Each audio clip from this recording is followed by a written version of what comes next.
Hi, everyone. Great you're here. The number of participants is still growing, so let's wait 1-2 minutes. But in the meantime, you're very welcome to introduce yourself in the chat. And there's also a Q&A function where you can put questions for the speakers when they start presenting.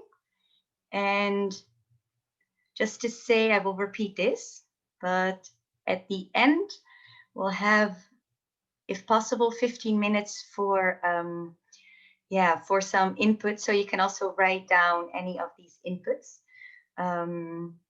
If you want to share some development or some news. Because of the webinar setting, we have to do the speaking for you. So we'll just read that out loud, but that will also be for others to be aware of, to hear from you.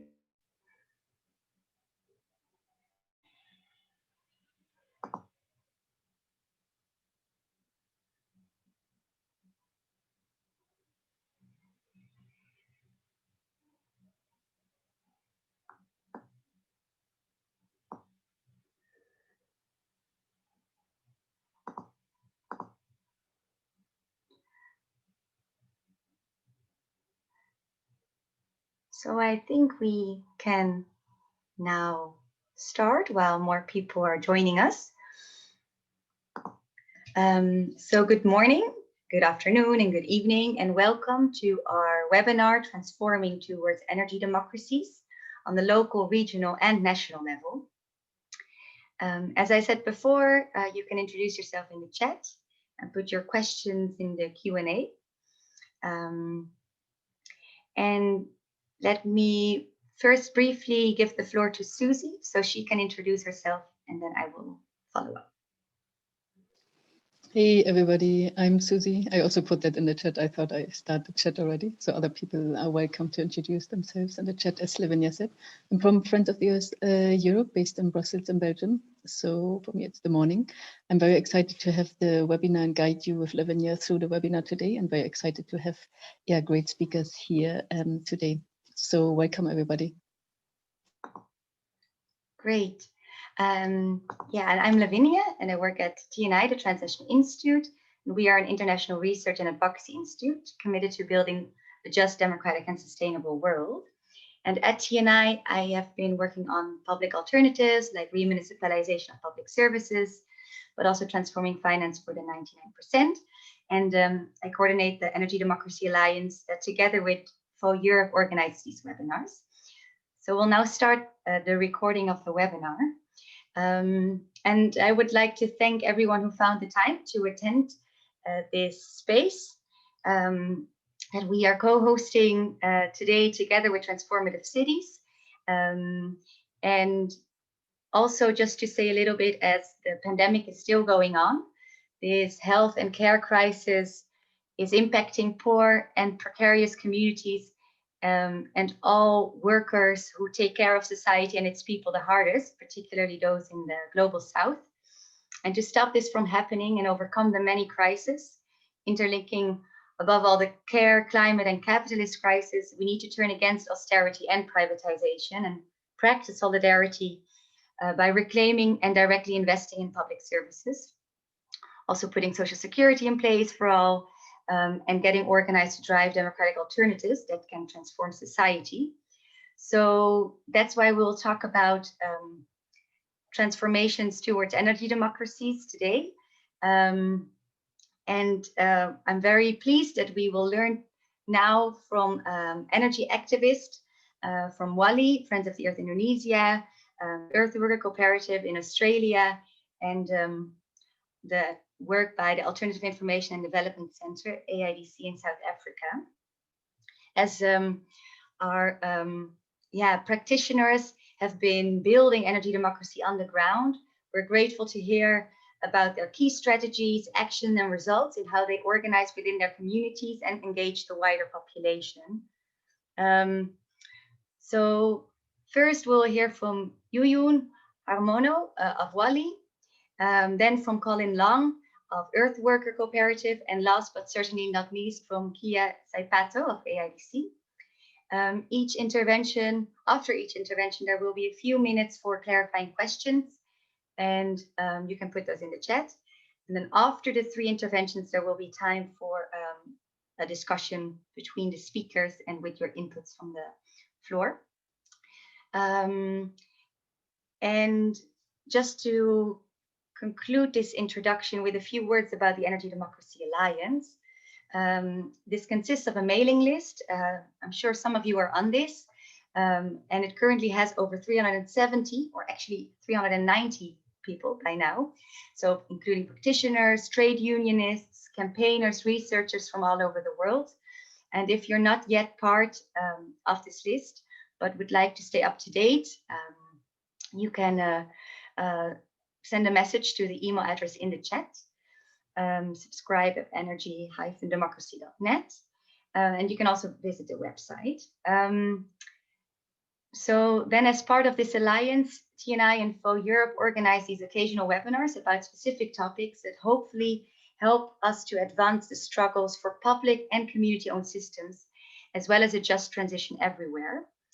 So this was the introduction, and now we'll hear from our amazing energy democracy activists and practitioners. And also, if you would like to tweet, you can use the hashtag energy democracy. You also see in the chat. So let me now hand over to Susie. Thank you very much, Lavinia. So let's start with Yuyun. Yuyun Hamono is a climate justice campaign manager in Wahana, if I pronounce it correctly, Yuyun, Wahana Lingkungan Hidup, Indonesia, Friends of the Earth Valley. And also this year, it's the 40th anniversary of Friends of the Earth Valley. So congratulations, Yuyun. And Yuyun is mainly working on climate justice issues, but also interlinks that with large-scale monoculture plantation issues and energy issues. So Friends of the Earth Indonesia Valley specifically fights with community against harmful coal power and big hydro. And their vision for energy democracy and people's sovereignty is an integrated approach on managing natural resources. We can also share some links later when Yuyun speaks. But Yuyun, let's start with you. So maybe you could start and tell us a bit about your concrete work and how you concretely contribute to transforming and democratizing the energy system in your communities or with your communities. So you have some time to give us a bit of an introduction, and then we have a few minutes for clarification questions before we go to the next person to call in. Yuyun? Yeah, Susan, can you hear me? Yes, very well. Okay. Thank you very much for inviting me in this forum. Before I will share what our initiative with the community, I would give you some background of the recent condition of the Indonesian power policy, especially the policy that related to the fossil fuels.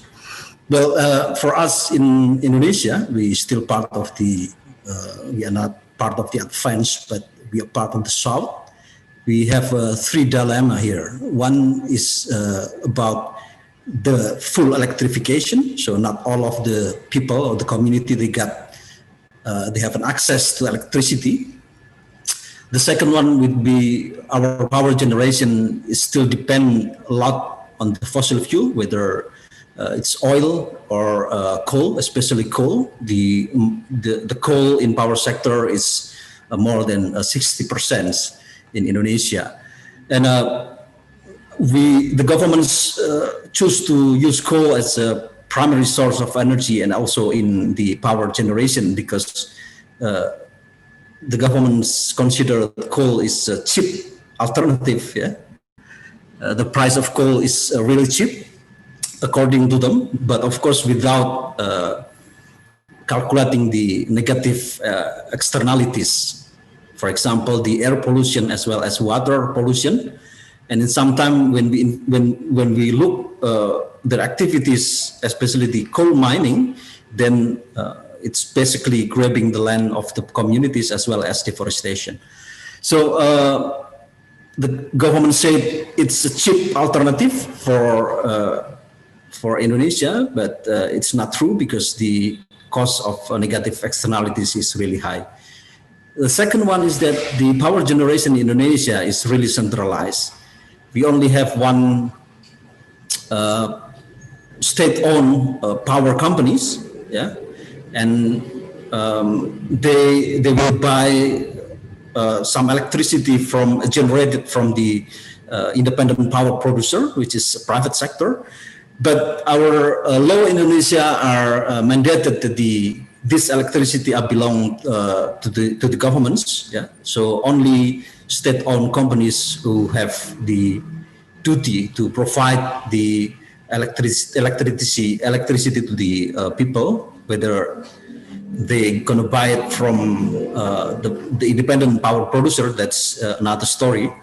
But because of that, it make the state-owned companies are bleeding in terms of financial, because they have to buy wherever the independent power producer are producing. Yeah, even though the electricity is not used by the community or the consumer, they have to pay some amount of money to the independent power producer, because they bind because of the contract, yeah, the business contract with the independent power producer. But the other side of the coin, the role of the community is really low. So the communities, they have difficulties to be the player, yeah, the producer as well as the consumer of the power generation. And in that sense, our position as WALHI, we push for policies that allows the community to become the producer as well as the consumer of the power generation. But in that sense, we also try to mix with the other approach. For example, in Indonesia, we have more than 31,000 villages, which is inside the forest as well as surrounding the forest, and most of them they don't get the access to the electricity. Yeah. At the same time, the governments of Indonesia is considered as the guardian of the forest. So all of the forests belong to the governments. The governments give the permit to the business sector, or they can give it to the community. But this notion are being challenged in our constitutional court in 2013, which allows the indigenous community to have their own forest, the customary forest. But there is what we are focusing since 2009, especially in Jambi, yeah, in Sumatra. Is the story where the governments would like to give a permit to the private sector for the pulp and paper company, palm oil as well as mining, but then the community are resisting that policy, and they try to come up with the solution, which they call the community-owned forest management.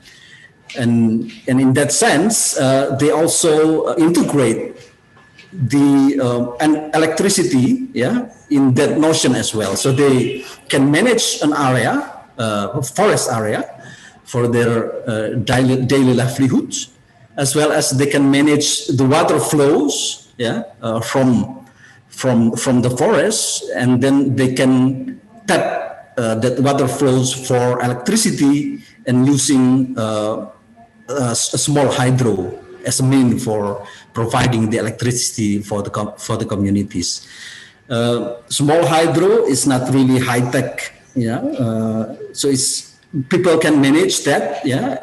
At the first time, they have to collect some money from the community as well as from the cooperative, from the credit union, and so on.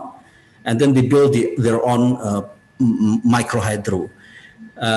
They can manage to provide the electricity, yeah, not only one village, but also 15 other villages. Yeah, there is almost 12 micro hydro now being developed, and it makes sense for the government. Yeah, so they manage to convince the governments to give the access of the forest to the community, so that they can have their livelihood as well as they can provide their electricity needs as well. This case is happening in 2010, and I will share you the movie about that so that you can have your you can see the story.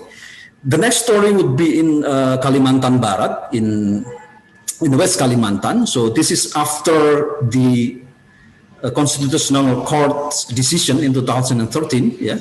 So this is the recent case.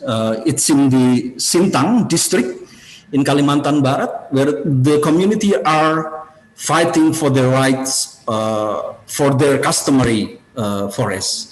So now they are in process to get the acknowledgement from the governments, but at the same time, they also develop their own electricity by building micro hydro, and then they got support from the community as well as the cooperative, and until now they can manage the small hydro for electricity for themselves. So this is the other sort of story, and I think for us in Walhi, this is also the best concept, so that the community can be the one who can manage the natural resource. At the same time, they can get the benefit by protecting the forest and use sustainably. They can have other benefit as well, such as the water flow, and they can tap in as a source of the electricity generation. And this is also one of our vision for the future, to ensure the three dilemma that we are facing, because we don't want the transition to renewable energy or to clean energy. It only shifting from the investor or the bank that previously they financed the dirty energy into the one that they're now financing the clean energy, because it doesn't change the power structure. They're still the one who have more power. The banks, the financial sector, they just shift from the dirty energy. Now they are financing the renewable one. At the same time, we're also challenging the governments to give more role to the communities to become the producer as well as the consumer of the electricity that they are generating themselves. And then at the third one would be, we understand that coal is not our future, and it's been abandoned by most of the countries. As a country where we are really dependent on the export revenue, especially the dirty communities such as coal and palm oil. The recent political development, for example, from India and China, where they are now have a strong policy, quote unquote, or they are thinking of passing out coal as a source of energy, at least in the couple of decades. It also indicated that we cannot depend our economy on the dirty commodities such as coal and also in palm oil. This is also consistent. The last one. Round up very soon.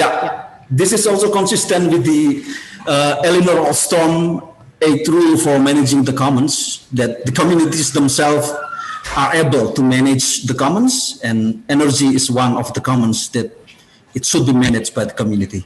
I think that's wrap up from my presentation. Thanks. Thank you very, very much, Ian, for that input, and really, really exciting to hear also about how you bring together the community and giving them the access to energy and with their own forest management. There was one question, clarification question from Hannah in the Q&A. In which location in Indonesia was the first story the residents building their own micro hydro? Is that something you could repeat again? The first story is in the Merangin, district Merangin in Jambi, in Sumatra Island, and the second story is from Kalimantan Barat, the West Kalimantan, in Sintang district. Thanks, Julian. Maybe you can also put that in the chat box if people are interested. It might be difficult to remember the names. Thank you very much. Are there any other questions of clarifications, or are there any questions you want to put? We won't do the discussion now. We have time for that later. So Dragan is asking, why are small hydro preferred in the communities? What makes them more desirable comparing to solar, for instance? Julian?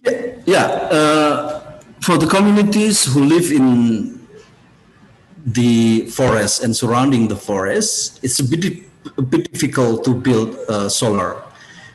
And for us as well, it should be, not introducing them to one technology that they are really difficult to adapt with. And microhydro is really close to them because they use water flows for the agriculture, as well as they can use that for the electricity. And I think the microhydro technology is not really difficult, so that they can manage by themselves. If there is something broken, they can repair that by themselves. So they choose to have the source of energy that close to them. But it's also like, if we protect the forest, then the source of water will be flows. At the same time, they can get their benefit from that. Good. With that, Julian, thank you again. We will come back to you later. Let me jump from Indonesia to Australia. Colin Long, welcome. Colin is the Just Transitions organizer at Victorian Trades Hall Council in Melbourne, Australia. And you're also responsible for supporting Trade Hall's work on cooperatives. You are a founder and a board member of the Earthworker Cooperative in Australia, an energy retailer, and also from the Hope Cooperative. That's a cooperative of young asylum seekers. But Colin, you will tell us a bit more. So for 22 years, the Earthworker Cooperative has brought the kind of environment and climate movement together with, on the other side, the labor movement to really build up cooperative factories and also other cooperatives to enable communities to find their ways out of the climate emergency, or to try to find their ways out of the climate emergency. So today it successfully runs manufacturing and energy, water, transport, and land care cooperatives. And we will also put the link into the chat box. So Colin, to you a bit, a similar question. Could you tell us a bit more about the Earthworker Cooperative and the other cooperatives, how you have been transforming and democratizing the energy system? Welcome. Welcome, Colin, up to you. You also have, and we will have the slides. Everybody should be able to see, correct? Can see the slides okay? Yep. Because I can't, but that, there we are. Here they come. Now they're coming. There we are. Perfect, thank you. Yes, thanks everyone for the opportunity, and to the Transnational Institute, and my solidarity to everyone around the world at what is a very difficult time for very many people around the world. So greetings from Australia. Earthworker was established more than 20 years ago to bring unions and environment organisations together in rejection of the jobs versus environment dichotomy. We don't accept that. From the outset, we took very seriously the slogan, there are no jobs on a dead planet. I could have that next slide, please. Many Earthworker people came, that's our slogan, for sustainable jobs, community and the environment. And many Earthworker people come from activist and protest backgrounds, and even the unionists among us were most familiar with fighting against injustice. But over the years, we've decided that we won't just fight against something. We've decided we'll take it upon ourselves to show that we can create a better world through our actions. To do this, we chose the form of the Workers' Cooperative because we firmly believe that much of what is wrong with the contemporary world, and this is the problematic essence of capitalism, in fact, is the lack of democratic control over work and economic life. We don't accept that democracy is limited to formal processes of voting every few years. True democracy means workers and local communities having control of their economic activities and their working lives. We also firmly believe that the climate crisis and the need for decarbonisation require deep democratisation of the economy. Next slide, please.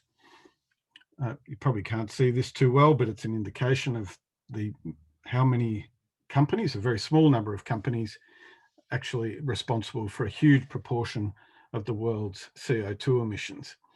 We know that, and we know that the essence also of neoliberalism has been to remove control over the economy from elected bodies and to hand it over to so-called markets, which means in reality handing it over to those who are able to exercise the power through their wealth in market processes. Now, renewable energy is fundamentally different to fossil fuel energy. It lends itself to decentralisation and democratisation in a way that the old technologies of large-scale power stations in many ways do not. Decentralised renewable energy can be used to give communities of varying sizes control over their energy needs and to engage them in the whole transition process, as we just heard from Yulian as well. It can transform communities from passive consumers of resources sold to them by big multinational companies into active participants in their economic and energy needs. So these are two of the key principles that have informed Earthworker: democratisation and decentralisation. They've informed our efforts to demonstrate through practical projects that a different, better world is possible. A new slide, please. We've established a factory in Morwell. This is it here in the heart of Victoria, our state of Victoria's coal country, where all our coal-fired power stations are. We've established that factory to manufacture solar hot water tanks, and we install solar hot water systems. This is about providing alternative jobs that workers in the coal industry can move into and can be in control of providing real alternatives for the local community. It's small scale now, but we're building. The other important element of what we're trying to do is the concept of the cooperative ecosystem. That is building a network of cooperatives that is able to sustain itself in the economic system that currently exists as we try to transform it. We believe that workers' cooperatives can play a major role in the shift to a democratic, sustainable economic system. But to do this, among other things, they must be capable of challenging some of the fundamental dynamics of existing capitalist methods of expanding and managing demand. Simply competing with typical capitalist firms for a larger share of existing markets has some merit in terms of increasing democratic control of the economy, but it is not sufficient to ensure the environmental sustainability potential of workers' cooperatives is fully reached. But even competition for existing markets is a difficult task for cooperatives, which face many capital, production and marketing challenges. However, workers' cooperatives also have many benefits that might enable them to be both competitive within the existing system and transformational of it. At Earthworker, we're explaining how a cooperative ecosystem approach can be used to develop cooperative markets through, for instance, using cooperative products as a form of currency outside existing forms of monetary and commodity exchange, and how such a system can help cooperatives attain environmental sustainability objectives.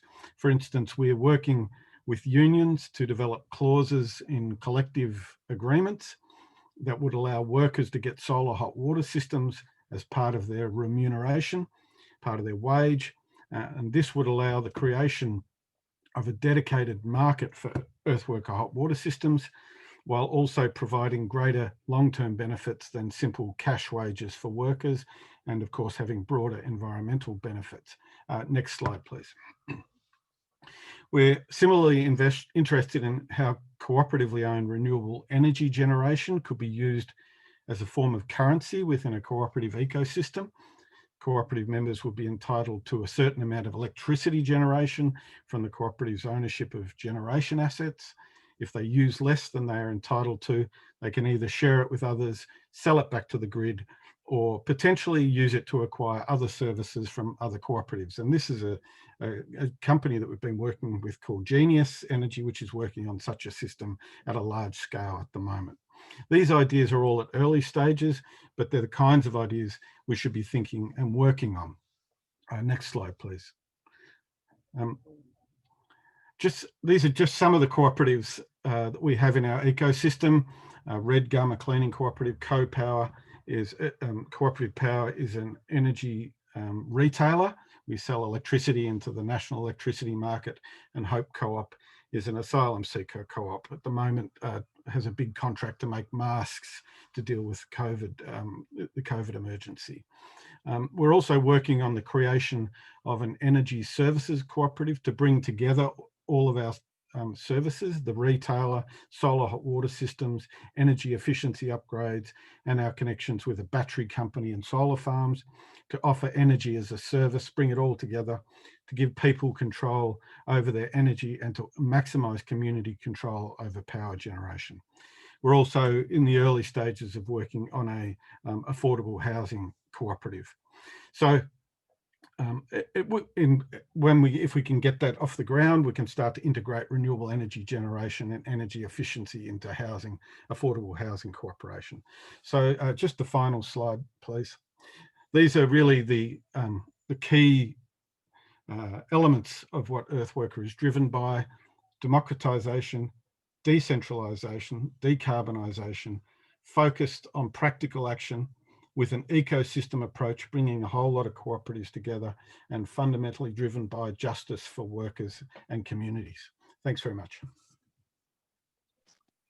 Thank you very much, Colin. As well, I'm very excited to hear that you also try to really connect kind of energy poverty and energy efficiency issues with energy access or electricity issues. That's really exciting to hear. And if there's any question of clarification, please do put that in the Q&A. Didn't see anything yet, or in the chat box. Just a side note while we are waiting, Colin, I was running in Friends of the Earth Europe a project on kind of community energy that was called CoPower.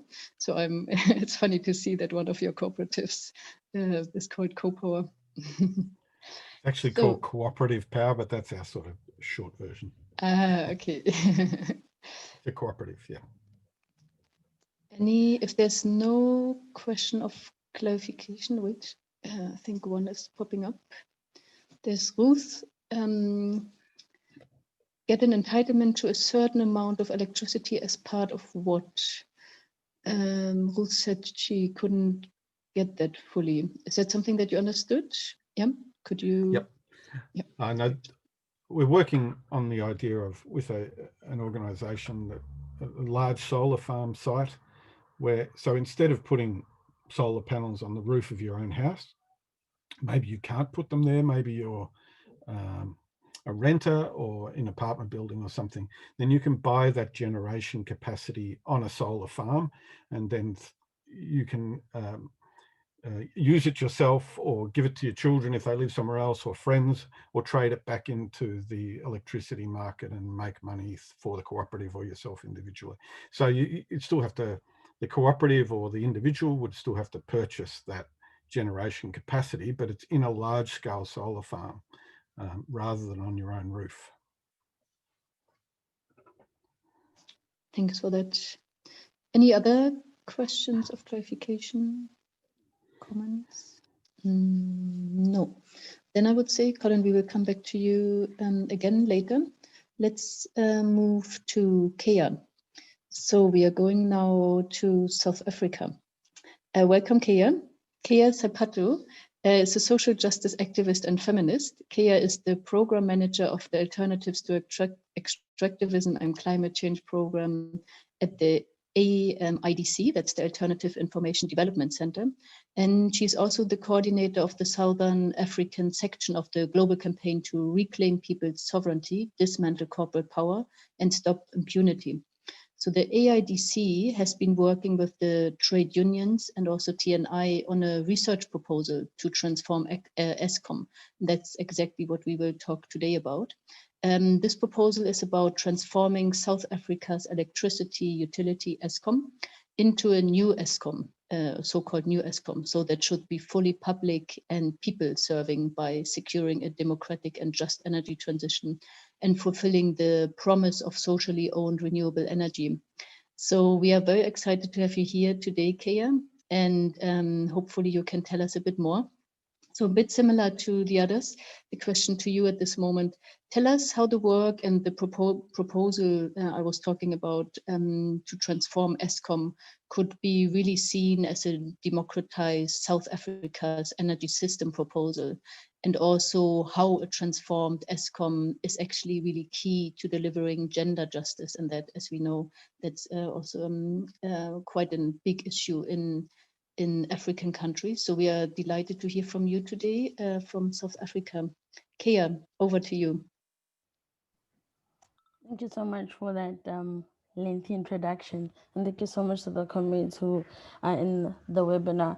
I think you hit it on the head in relation to what we've been trying to do with TNI and TUID and other key trade unions in South Africa. But before sort of I go to that, I just want to give comrades like a small background. So in 2018, AIDC and TNI and TUID hosted sort of one, if you like, an energy democracy conference. And out of the energy democracy conference, there was establishment of a reference group, which included the organizations and two of the key trade unions that are located at Eskom, NUM and NUMSA. And the idea or the things that the reference group was supposed to tackle was looking at exploring sort of public sector approaches to the development of renewable energies, and also to look at transforming Eskom as into like a fully strong public utility. And it was completely important to meet and to sort of try to do that because the energy or the electricity sector in South Africa is in crisis, and if it's not load shedding, if it's not supply shortages and extreme energy poverty, is also the immense Eskom debt, which is weighing down on our economy. And we could look at the crises or the myriad of crises that are sort of over Eskom and sort of divide them into three parts. So the first crisis that Eskom is looking at is a functional crisis, right? So it's not able to produce enough electricity for South Africans. The second crisis, and which is a broader global crisis, is of course the climate crisis. Eskom being one of the biggest polluters in South Africa, and making then South Africa also adding towards the fact that South Africa is an extremely coal-intensive economy, right? And then the last crisis is, of course, the financial crisis, which I alluded to, and which is linked in relation to the fact that Eskom has been racking up a substantial amount of debt throughout the years. And this is solely linked to the fact that many of its power stations have been ailing and needed maintenance. So they needed to get loans in order to do that. But these loans and these contracts that have been signed have been covered with a lot of corruption and mismanagement within the power utility itself. But when we look at Eskom itself, we can backtrack to the process that ended in 2001 in relation to corporatizing it. So one could then look at, if you really, because I'm about summarizing, getting to the nub of the issue, one of the issues around Eskom as a power utility is that one could say it has, it's supposed to have two different personalities, right? One personality that it's supposed to have is that it must run as a public utility, and the other one is supposed to be a company for profit. So that sort of two-faced personality is kind of what the main reasons why we find Eskom looking the way it looks like. But through the work of the reference group, and in particular the Transformed ESCOM research team, the research document itself looks at particular proposals to transform ESCOM and, as an extension, transforming the energy sector in South Africa. I think there's huge and serious debates going in and around in terms of how it's going to look like, firstly, and also how we're going to finance it. In 2019, the government announced an unbundling sort of strategy to kind of help ESCOM with his woes.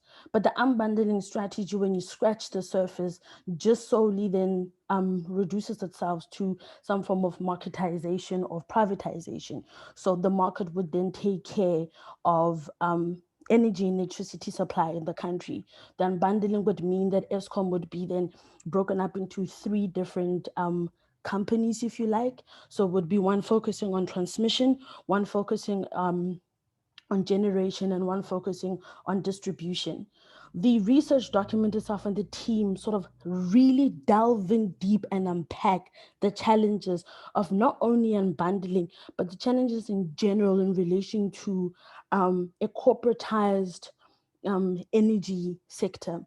And the broad proposals from the research document and the broad proposals being made by the ESCOM Transform team is that we need to develop alternative solutions to tackle ESCOM's debt. The main argument put on the table is that we could use the government employment pension fund, which has an extreme amount of surplus. And basically how it's run is that we could give or take 100 billion or so out of that fund, and all of the government employees will still get their pensions. So, and the linkage between the government employee pensions fund to assisting ESCOM's debt is that sort of 5% of ESCOM's debt is owned by the government employee pension fund. So it makes kind of sense to put it that way. Another way, another solution or a proposal being put forth in relation to dealing with ESCOM's debt is around looking at calling a lot of the debt odious debt. Looking at the contracts and the loans signed by ESCOM with the IMF and the World Bank, one can find a lot of corruption, lies, and secrecy filled into them. So basically then, the debt that was taken out and the interest that we need to pay as South Africa was not in the interest of the South African population. So, I mean, let's scrap that and assist in that sense. Another thing and another major proposal then put forth by the research team is to develop socially owned renewable, to develop a socially owned renewable sector in South Africa. And one of the key tasks, or one of the key elements in terms of trying to develop socially owned renewable sector in South Africa is firstly trying to stop the unbundling of ESCOM itself. It's important for us to drive and push for a public utility, talking about energy as a common good, right? The other thing or the other task would be around us, South Africa, pushing and demanding for a global campaign for global public goods. So demanding for a public to public partnership, right? Saying that, look, there's particular countries that have been put forth to having sort of a surplus of equipment and stuff that South Africa might not necessarily have. So if we're pushing for a public to public partnership, we can then speak to those particular states and ask them to assist us. And then another task falling into developing socially owned renewable energy sector in South Africa is around cancelling the renewable energy independent producers power. So I just need to make sure, because the acronym is REI4P. So it actually stands for, excuse me, just indulge me for a couple of seconds. Okay, it stands for the Independent Power Producer Procurement Program. And in essence, this particular program is sort of an expanded program linked to independent power producer purchasing and allowing them to come into the energy mix, right? But what this does basically is really incentivize investment into renewable energies. But what the research document shows and the team has unveiled is that investments in renewable energies has gone down considerably. So this expanded program would then technically cripple ESCOM. So I'm Yeah. seeing, yes. Could you also just say a bit more about maybe the gender aspect or gender justice aspects and how you link that up, or what ideas you have for that? And then you can wrap up in 1 or 2 minutes. Okay, cool, no problem. Just then to say that one of the other things in which we're looking at and really talking about is, of course, looking at other ways for developing an energy transition and dealing with the governance issues at ESCOM. Over and above that, to really talk to the gender dynamic is that everyone would know that women bear the brunt of extractivism, of violations and human rights abuses, right, in general. And also women bear the brunt of gross energy poverty. So the push towards transforming ESCOM would not only look at transforming ESCOM as a whole to work for citizens in South Africa, but really zoom into working for women in the country, because women's energy needs in South Africa are way more different than men's energy needs or males' energy needs, based over on in the fact that there's a considerable amount of care work that women do that men don't take part in. So energy is an integral part of it. And the work that we're doing with the unions gives us an opportunity to not only tackle the community component, but make sure also the trade unions and the women within trade unions are covered in that sense. There's other examples too that I can talk to, but I'm mindful of time. Thank you very much, Kia, for that introduction and for showing us also already some very concrete proposals how you actually see the new ESCOM or the change of ESCOM. So thank you very much at this moment for the 3 speakers already. Again, if you have a question at this moment for clarification to Kia, please put that in the Q&A.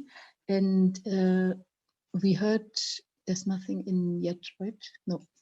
We heard from kind of everybody how, or what I heard so far is that the importance also working with other players. So I think Colin and Kia specifically talked about also the work with the unions and other kind of stakeholders, other players. So I think that's often in our work an important component to not work alone, but look as much as possible into with whom we can work together. Before I hand over to Lavinia, is there any question of clarification? Anything to Kia in particular right now? No. Lavinia, wait, there's, I just see popping in. There's one from Wilhelm. How does keeping a big nationalized ESCOM relate with smaller municipal companies or cooperative? Is that something, Kia, you could respond to? Oh yeah, sorry. I think it's an extremely, actually very important and complex question that we're trying to tackle ourselves, because the ideas of transforming ESCOM is actually one of the first steps to transform the whole energy sector in South Africa. And the idea is for ESCOM to be one of the leaders in relation to expanding renewable energy. There are some smaller sort of microgrids and community operatives that ESCOM has and is running, but sort of what we found through our research is that solely looking at cooperatives or smaller or microgrids won't necessarily contribute to the larger national grid. So I think basically, in essence, to answer the question, I don't have a full answer because this is a process that we're trying to unfold with different stakeholders. At the moment, what's important for us is to make sure that the public utility isn't corporatized. And then we can then figure out how we marry together a big power utility and smaller microgrids or cooperatives to form a big, large grid. I hope I covered that. Thank you. And maybe a last question, and then Lavinia, I see we are already going into a bit more discussion. Stefan, you asked, can you explore more about the unbundling options in South Africa that would separate transmission, distribution, and production by Eskom? You talked about that a bit before. Can you explore that a bit more, Kea? So, funny enough, the government hasn't been very clear on what they're thinking about the unbundling strategy. All we know is transmission, generation, and distribution would then become separate entities. The first sort of zoom in would be with transmission being its first entity itself. And one of the things that are sort of put forth is that if transmission becomes its own entity, we're looking at it developing and becoming something that's called the IT OMS.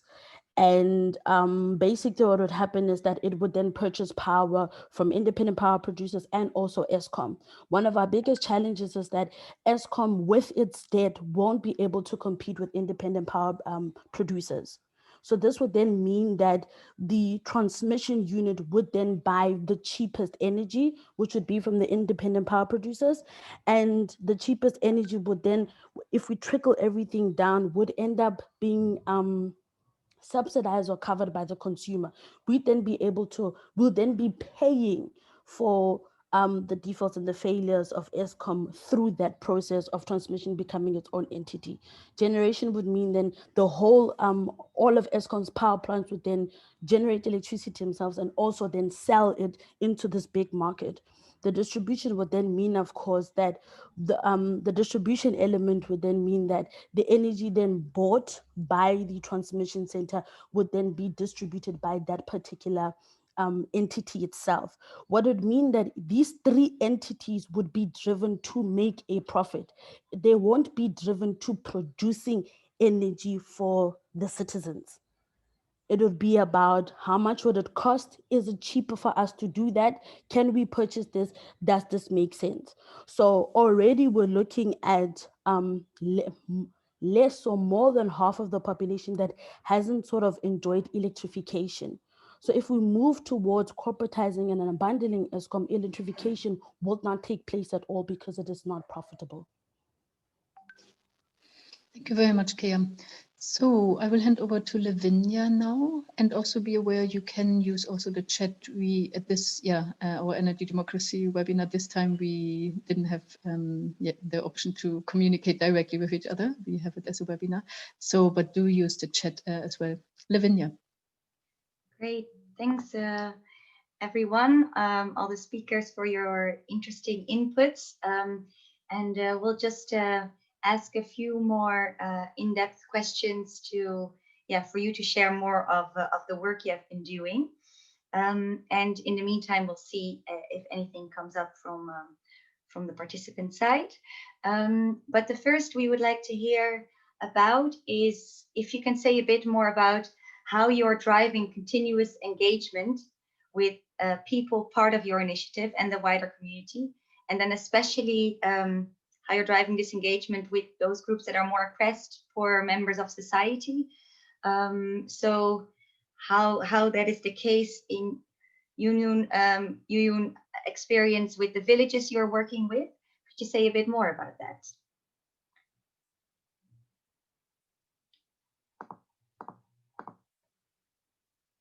You can unmute.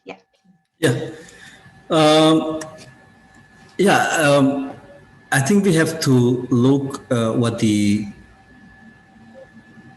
ecosystem they are depend on, and we cannot just try to promote a revolution to the renewable energy without also looking at the source of that, the raw materials of that energies. For some countries such as Indonesia, the option, for example, for the community living in the forest and surrounding the forest, it's not the high-tech technology, and in terms of scale, it should be also small one. So it's not a big one. For example, like the big hydro or geothermal, because the community cannot reach that. they cannot be the player of that transition. We have to make sure that the communities are involved in the transition without, without making them, to choose the high technology. We have to introduce them something that they can manage, and also it close to their ecosystem, because they are living in the surrounding forest as well as inside the forest. But of course, it will be different when we have a campaign in the city level, for example. For people who live in the city, the introduction of new technology or more advanced technology, such as the solar power generation, would be more close to them. Yeah. So we have to also see to whom we talk to, whether it's in what social context they are live, and also in which direction we want to ask their support, so that they can be along with this movement for energy democracy.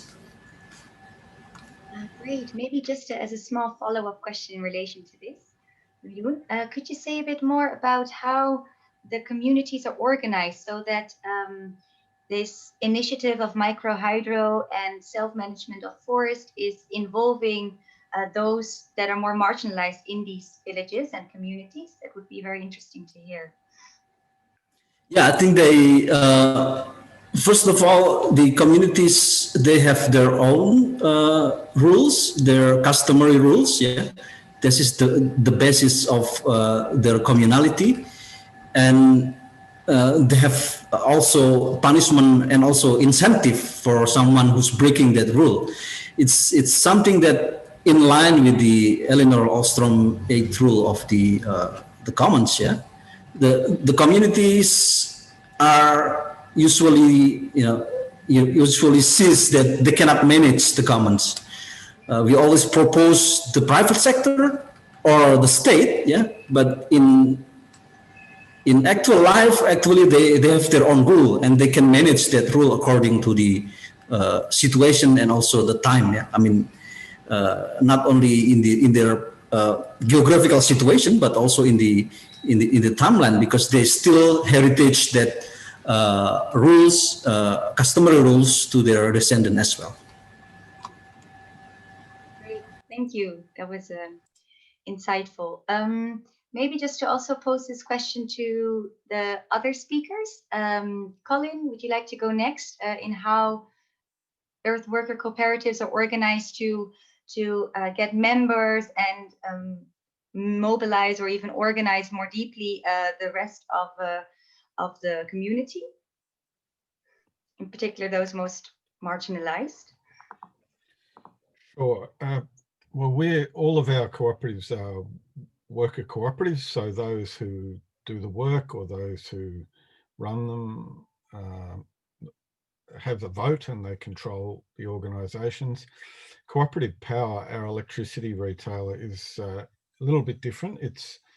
But it's potentially engages with our membership even more broadly, because it's a cooperative that is owned by organisations. They have to be democratic, membership-based organisations that share our goals. So it's owned by quite a number of trade unions, by Friends of the Earth in Victoria, in our state. It's one of the owners, and some community energy organisations. So we're trying to bring together through the process of an electricity retailer and give people actual control over their own energy, and also at the same time bring together community organisations, trade unions and environment organisations to work together collaboratively on a project which has environmental and energy benefits. So they're the sorts of things we're trying to do, and we're trying to, through the energy retailer, help community energy projects get off the ground, small scale. The communities want to generate their own electricity. They need to have a retailer by law, and we want to be the retailer of choice for them that works with them collaboratively. Yeah. Great, thank you. Maybe finally, Kia, could you say a bit how the proposal to transform ESCOM is reaching those groups in society, or how they are part of building this process? And of course, the trade unions are very important in this. Yeah, our main ideas at the moment is to, in partnership with the unions, to roll out a very large popular education training process, so that sort of everyone can make the proposals their own. And we're trying to figure out how we can articulate each of the proposals to speak to the unions and workers, and to also speak to the general public. I think the differences here, in particular, with also with what some of the speakers are speaking about, we're looking at a big national public utility that will help us drive renewable energies. So it's about seeing how we can then change what ESCOM looks like to people. So the public perception that ESCOM has is sort of a horrible one. So it's about trying to unpack to people why it is the way it is, and what are the proposals to change it, and also why is it important to have a strong public utility. Great. Maybe just as a small follow-up question here too, it would be very interesting to hear some of the responses you're receiving from the groups that are engaging with the proposal. How are they responding to your work? I think from the union side, it's very, the responses to our work is with a great appreciation and excitement, because it debunks the myths of renewable energies, because we speak a lot about what a just transition would look like. And so it really unpacks and sort of then speaks to that, and gives the unions a lot of energy and momentum to hopefully tackle and demand for ESCOM to remain the way it is, but for us to change what it looks like internally in its governance structure. And I think with the general public, it's difficult, but most of the challenges that we've been facing is, of course, with the ideas and proposals around challenging the debt and the financial crisis in ESCOM. So it's about trying to explain, yes, corruption is an issue and mismanagement is an issue, but this is the proposals that we're putting on the table. So I guess it's sort of like a Russian roulette game. Sometimes we win, sometimes we don't, but at the end of the day, it's always difficult. Right, I can imagine. Yeah. We have a question from Victor on the floor. Thanks, Victor. I'll just read your question out loud. Is COVID accelerating or complicating your transition efforts, or perhaps a bit of both? Maybe just to first give again the floor to you, Yoon. Would you like to share how you have been dealing with the pandemic and how this is affecting your transition efforts?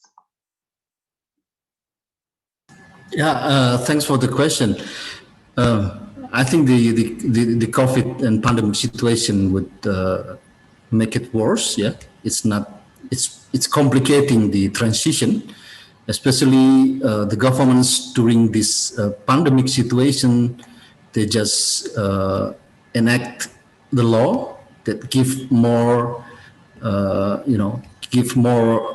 opportunity to the investor, instead of protecting the environment as well as the labor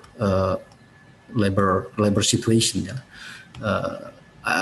And they did that when we are supposed to be at home. Yeah, and I think that's a really bad decision from the government. That's why almost 2 weeks the Indonesian civil society as well as the labor movement and also students, they are now protesting almost every day. Yeah, not only in Jakarta but across archipelago, across Indonesia, to reject this law, this draconian law that give more opportunity and power to the investor and also to the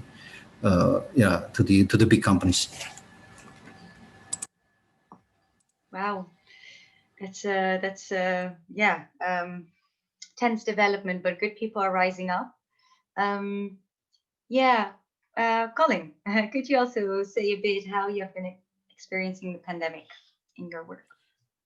Sure. And can I just say quickly before I do that, just in response to Kia, we also believe that the energy transition can't just be about the sort of local level renewable energy that we're doing a lot of work on in Earthworker. We also think there's a real need for public ownership of renewables at a large scale. And our union movement is very supportive of that. So, and I know a bit about that South African situation, so I fully support that struggle there. And we try, our system is privatized already in Victoria, and we're trying to reverse that through renewables. On the question of COVID, Australia is probably in a much better position than many other countries. We have very, very low levels of COVID spread now. In our state, that we did have a very bad situation at one point, but we've had one of the longest lockdowns in the world. We're about 3 months now of lockdown, which has been incredibly, it's been difficult, but it's been incredibly effective. We had one case of COVID today, or yesterday. So it has been an interesting experiment, very, very difficult, and a lot of people have suffered, no doubt, but been incredibly effective at bringing down case numbers. So Australia's been somewhat luckier than many other countries, and it helps to be an island, a very big one. But for our Earthworker itself, you know, on a very practical level, some of our, our orders dropped off very much early in the pandemic, but they've been growing again. We've had some support, wages support from government programs and so on, which has been good. So it hasn't affected us too much, but on a national policy scale, there's been an awful lot of very interesting work done, including by the union movement during the pandemic, to come up with ideas about how we could rebuild the economy after the lockdowns and after the crisis in a way that isn't just reproducing the old terrible system of extractivism and repression of workers and so on. So a lot of emphasis on the need to build back greener and with renewable jobs and so on. Been some fantastic ideas. Unfortunately, our national government is a very right-wing government, and it is determined to open up more gas extraction in the recovery process, which we would argue is just completely unnecessary. Australia has probably the best renewable energy resources in the world, and we should be drawing on those in the recovery process. But unfortunately, as I said, our government is in the hands of the fossil fuel companies, so it's a big struggle. Thank you for sharing that. Interesting to hear about the effort of the trade unions, to build back better and a more just economy. Kia. I understood also that the transformed ESCOM report has been published actually during the pandemic, and of course, different online spaces have been organized actually to get the message out. Could you say a bit more how the work has been going on the ground in the context of South Africa? I think just to touch on what was important was, or rather interesting, is that the pandemic highlighted the importance of basic services and sort of highlighted the importance of the public and less of corporatization. So we felt that, rather than the pandemic kind of making our push for transforming ESCOM a bit stale and dated, it sort of brought to the fore the importance of it. So it was, and funny enough, close to the launch of the document, we started having power outages again. So the discussions around electricity and energy in the country started coming up on social media. And if you like, so we got an opportunity to be able to plug into those conversations, write articles, engage through webinars and different podcasts and so on and so forth. But it has been very difficult to be able to really work towards articulating the issue fully to the ground, so it becomes an issue that people can take up. And I think not only, of course, because of the pandemic, I also think it's the challenges of really making sure that a research document holistically speaks to the people that it's trying to go to. But it has been extremely encouraging and exciting to see that when we do write articles and opinion pieces that go with the research document, there's a considerable amount of appetite and activity, and for people that wanting to engage with us and sort of find out actually what we're trying to say and actually what we really mean about particular things. I think what's important right now at the moment is for us to drive the unbundling component of it. So in the next couple of weeks and months, we're going to really try to put the proposals put in the research document around stopping the unbundling of Eskom at the forefront. Thank you. Great. Yeah, important next steps ahead. I guess this also ties into kind of the last round of questions for you, three of you. So maybe just to combine the various things we would like to ask you, it would be very important to hear a bit more about the key lessons your initiatives have learned to overcome the biggest challenges, and what you would like to share with others who want to do something similar, like setting up a network of cooperatives, having community management of resources, or really transforming the national utility and democratizing it. So what would you like to share with others that have similar dreams? And it would be in particular interesting to hear a bit more about the collaborations that in different forms seem very much at the heart of all your work.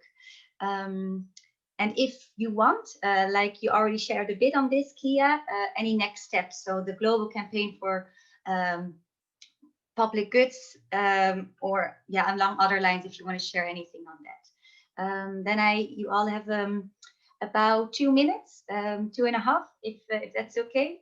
And of course, Colin, it was great. You already responded to the inputs of Kia and so on. So feel free also to do that, of course.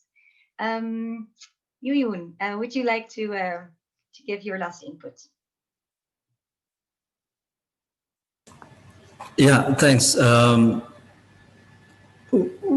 We need to promote the energy democracy where the communities can be the producer and as well as consumer of the energy that they produce. But at the same time, if we want to have a large transition, then we have to have a close cooperation with the labor movement.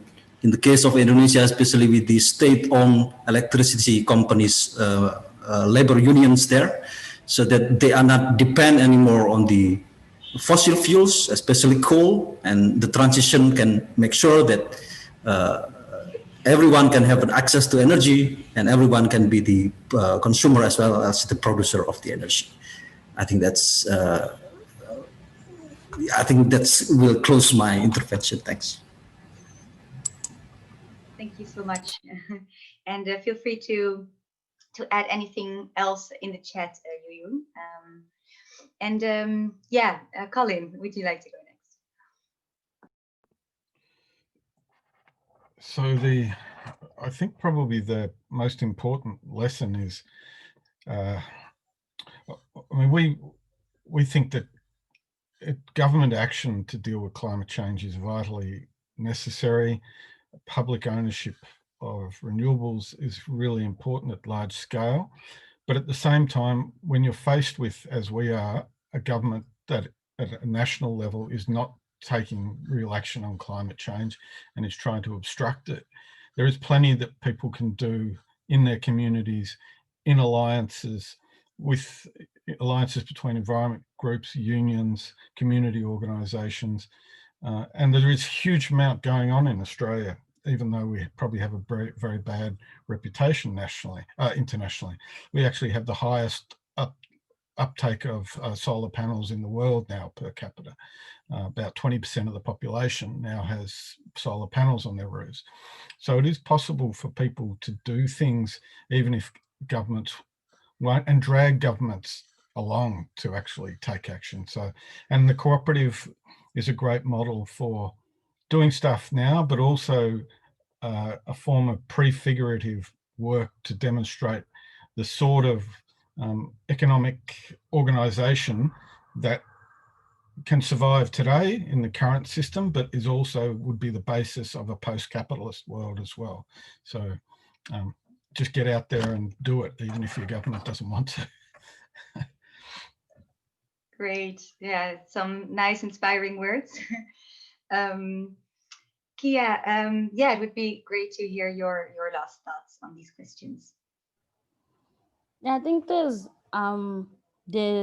a lot of general lessons that are being learned with just general collaboration, you know, with different stakeholders. I think for us, it's been very interesting and important to figure out how we maintain a strong relationship with the unions over and above the pandemic or the crisis, the COVID crisis itself. There has been major challenges in the trade union movement in South Africa.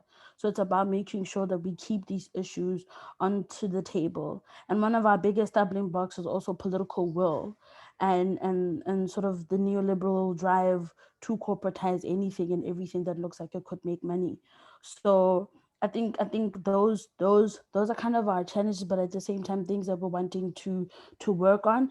And over and above that, what's also important for us, which is about debunking, really unpacking the issues around the just transition. I think a lot of challenges that workers have been having in relation to this is that they haven't been fully sort of consulted, and there hasn't been opportunities for them to come to the table to talk about what they think it would look like. So I think one of our other sort of key steps is seeing how we can create platforms and sort of assist workers to be assertive. And maybe another dynamic of some of the other work that we're doing in relation to dismantling corporate power is, of course, developing the right to say no. So consent rights, so not only for affected communities, but also for affected workers, would be very interesting for us to do. But I mean, holistically, I think what we're wanting to do is, like I said earlier, to go ahead with a huge popular education drive so that those that are affected and interested can understand and make these issues their own. Over and above that, what's important for us is to not only talk about changing our energy sector, but changing and creating decent working conditions and jobs and decent livelihoods for South Africans as a whole. And we're using Eskom as an example in order to tackle that. Thank you. Wonderful. That was great. Yeah. Thanks everyone. It was really, yeah, so vital to hear from all of you about the importance of building alliances with the trade union.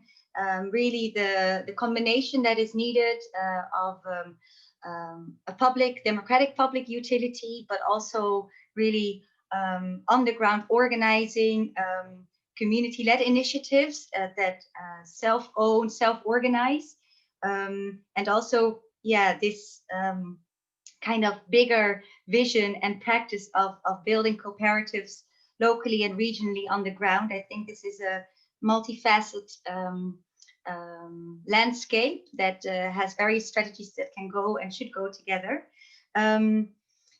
And yeah, thanks for raising the importance of debunking the myth around the energy transition.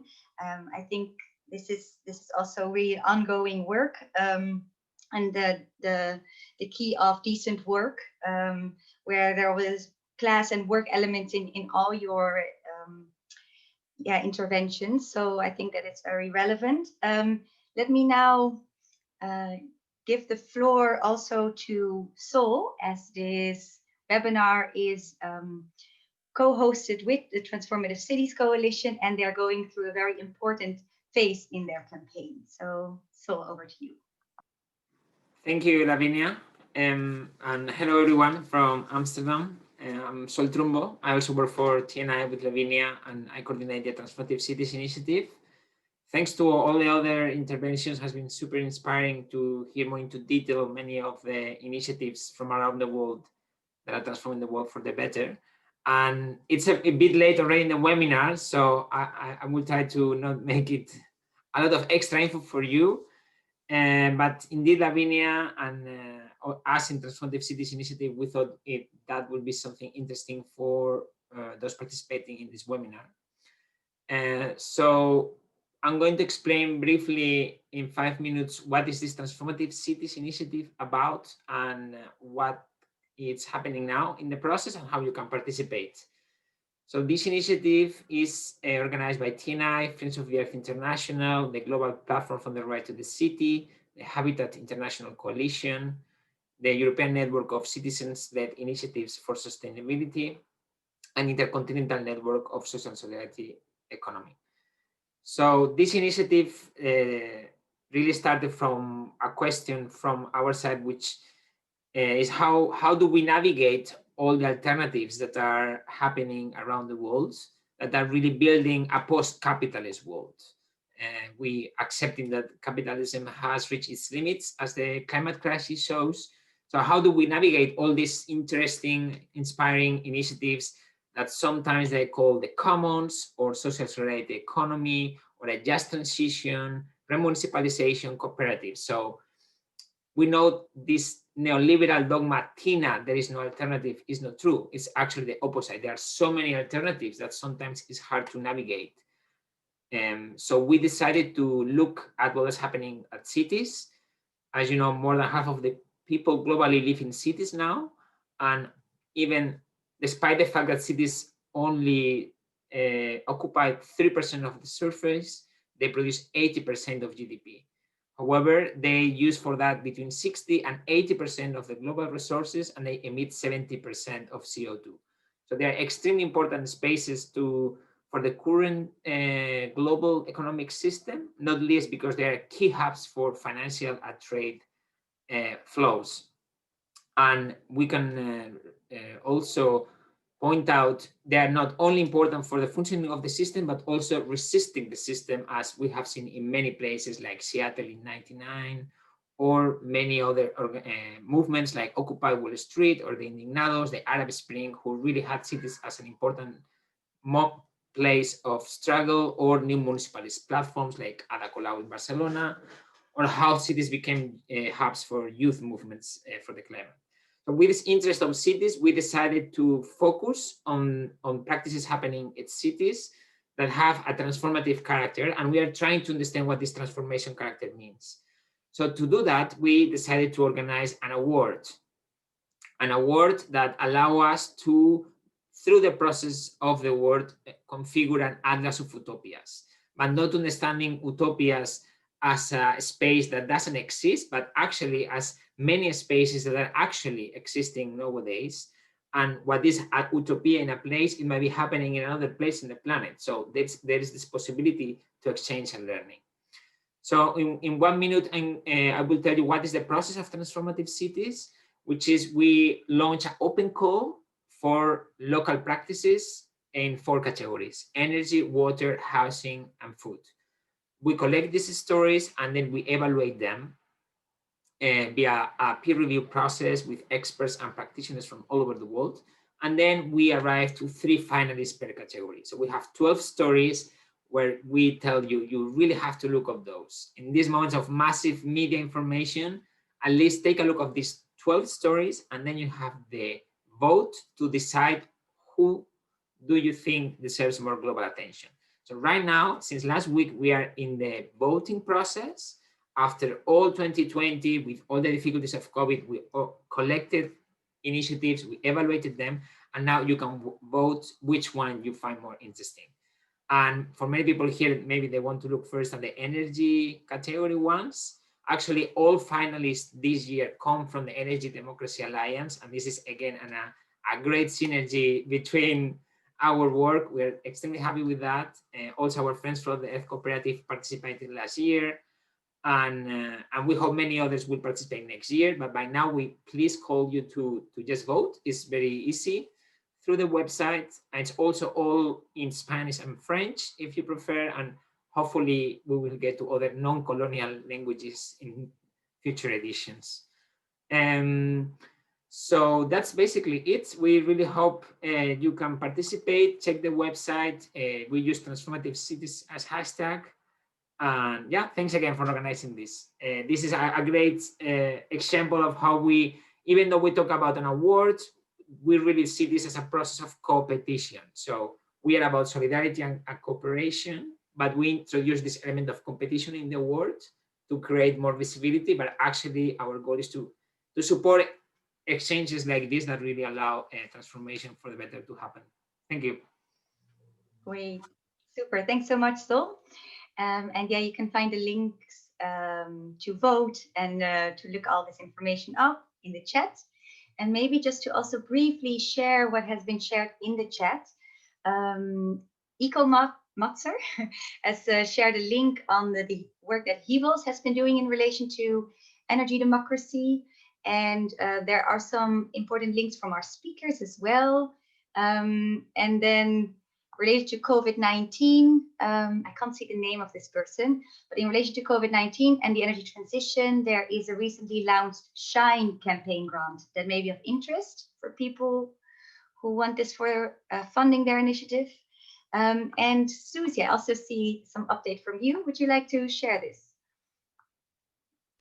Just thanks, Lavinia, just the last minute. Yeah, I just wanted to share, I actually did put that in the chat box already. I didn't want to take too much time, but I just wanted to make people aware for interested, maybe more for Europeans, I guess, that we are launching a guidebook really, so how to set up community energy projects with kind of how to overcome barriers and how to overcome this and this, and giving many examples of what has worked and was challenging. And the other bit I did share is that we also offer more for Europeans at this moment, offer an online training over a period of several months about really how to learn how to organize, but then also how to set up projects and with people on the ground, and they can exchange a lot amongst each other. So it's quite exciting to do that work.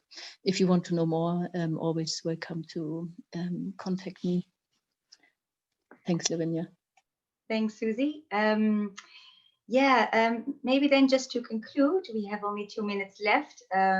First of all, a big thanks to the speakers, Kia, Yuyun, and Colin. It was great hearing from you. And you can share your ongoing work also through the list, of course. And anybody else who has been listening, if you want to share your developments, key resources, do not hesitate to share it with the 390 people that are on the Energy Democracy list. And also this is a platform, the website, to feature your stories if you have been building and proposing plans for energy democracy in your region or locality. So do reach out if you want to share your story there, and then maybe we can also make space for you in a future webinar. And if you wanted to subscribe, you can find again the email address in the chat. And finally, we also welcome suggestions for topics for future webinars. So if there's any urgent topic that you feel can cover the different developments across the world, we would love to hear them. And then I think we have gone through everything. You can see the last slide, and just thanks so much also for everybody who participated in the chat and who listened in. It was great having you, and hopefully see you next time. Thanks a lot, everybody. And thanks, again to the speakers and our technical support as well. Yeah, thank you very much. Yes, behind the scenes, you have been great.